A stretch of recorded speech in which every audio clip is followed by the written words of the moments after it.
Hey everybody, welcome back to Horror Trans. My name is Stephanie Bree.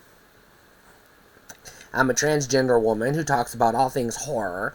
And today, for horror reviews, rent or buy, we are reviewing the Hills Run Red.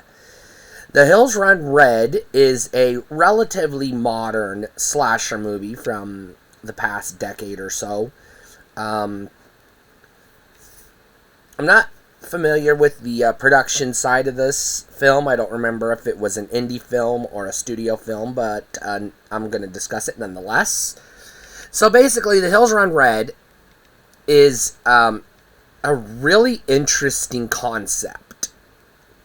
It's a movie about a lost horror film from the 80s. And you have this college student who's obsessed with this missing horror film. It was purported to be the most bloody, graphic, violent film of all time, but it was never released, and all footage of it was allegedly lost. I don't want to spoil the ending or the film, because it's a worthwhile watch, and it has one of those, I'm not going to say twist endings, but it has a kind of a mystery, I guess, worth watching and experiencing. But I will say this. This movie's brutal. And I mean brutal. This is one of the most violent and graphic slasher movies I have ever seen. The killer of the movie, of the film within the film, I should say, is very unique. I think they call him the babyface killer or something like that. He's a grown man that wears a mask of a baby face, but content warning. The very opening scene of the movie, and I'm going to spoil this because it is graphic, takes a pair of scissors and cuts the skin off of his face, and they show every inch of it, every snip. So if you have a weak stomach, this movie is not for you. I'm going to go ahead and put that out there. So plot-wise, you have this college student, his, I guess, roommate, his girlfriend, and the three of them track down the daughter of the missing filmmaker, and they're going to go investigate all the locations where the film was allegedly, and I have to use allegedly, produced, because the plot of the movie is there's no proof that this movie ever happened. So, of course, they encounter locals who, much to my delight, are rednecks. I love seeing rednecks in horror movies, especially slasher movies.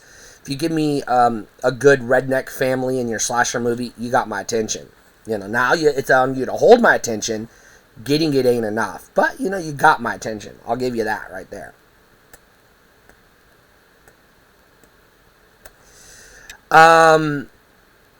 The movie is very fun in that demented kind of morbid slasher way. You're going to get some brutal kills. You're going to get some gruesome, graphic, horrific kills. And if you're into that, which I am, you're going to love this movie. Now there is considerable, I should say, amounts of nudity and excessive sexual violence and sexual content. This movie has a subplot, which I'll go ahead and spoil. The roommate is... The girlfriend is cheating on the nerd with the roommate. Because the roommate is a skeptic, the girlfriend is fed up, and the nerd is obsessed. That's the dynamic. The nerd, as I'm going to refer to him because I don't remember anybody's names because they're like generic names. They're like Bill, Bob, Sue. They're like forgettable names. They're forgettable characters, by the way. None of them have any defining characteristics. The girlfriend cheats, the roommate doesn't believe anything, and the nerd is obsessed. Those are their character traits. Those are their personalities. Personality in air quotes. The nerd tracks down the daughter of the filmmaker who allegedly made this mysterious film. And he finds her at a strip club. Now, the premise of the film is they're doing a documentary on this movie, trying to uncover the truth, allegedly, what really happened, why the film was never released, why it was never finished, what happened to the filmmaker, what happened to the cast and crew, etc. And I'm not going to spoil the answers to those questions, because you get answers as the film progresses. But they're not the answers you're going to want. or maybe. I don't know. It depends on how morbid you are. But you have this film that was made in the early 80s, around the time of the slasher craze. I would say 82, 83, at the height of the slasher craze. But it was never finished. It was never released. And it just was disappeared. All that exists is the trailer, some posters, and interviews with people who claim to have seen it or been involved in the production. You find out later those claims are somewhat dubious, but there's a reason for that. And I don't want to use the word conspiracy or cover-up, but let's say that the town may or may not be aware of what's going on, and they may or may not be deflecting to keep people away. Let's just put it that way. The hillbillies are your standard hillbillies, gun-toting rednecks. So, you know what to expect there. No cannibalism, I don't remember, in this film, or at least not from the hillbillies, so that's disappointing. You always want to see cannibals eating other people, hillbilly cannibals eating other people, because that's what hillbillies do, allegedly. I've never met a hillbilly in real life. I just assume they eat meat because I watched Texas Chainsaw Massacre, and the hills have eyes. And that's what Hollywood has told me hillbillies do, so that's my assumption.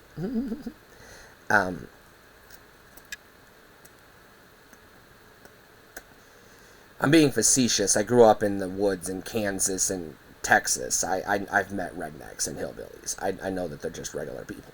I'm just being a bitch. This movie's fun. I love it. A little too graphic with the nudity, in my opinion. A little too far with the violence, in my opinion. But very satisfying. There were a few moments I had to cringe and turn away from the camera because I couldn't watch what was happening. Is it scary? Not really, no. Not even a little bit. It's got a twist you see a mile away, and the jump scares are the standard jump scares that you can predict because you're like, oh, they're setting up a jump scare. Yep, there it is. So brace yourself, but also, if you go into this having seen more than 2 slasher films in your life, you're going to see the jump scares and the twist coming a mile away, obviously. But it's a damn good movie. I really enjoyed this movie, and I'm absolutely going to watch it again. And I 100% recommend this as a buy.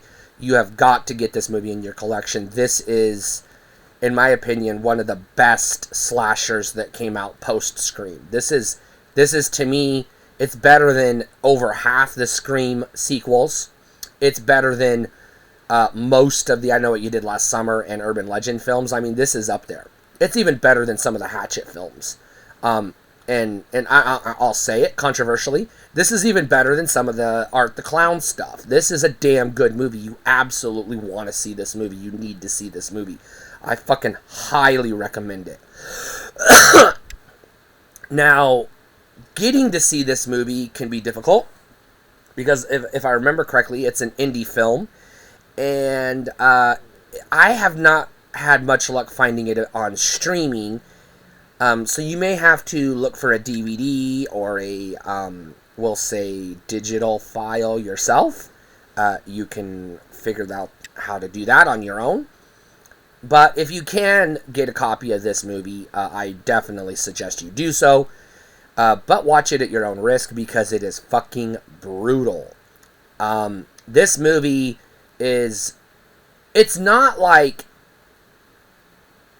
on the level of like what Art the Clown did in the first Terrifier, I'll say, but it's at least comparable to anything you're going to see in Terrifier or Hatchet or Saw. It's on that level. So if you can handle those movies, you're gonna enjoy this movie. If those movies are too much for you, then this movie's too much for you. Just fair warning.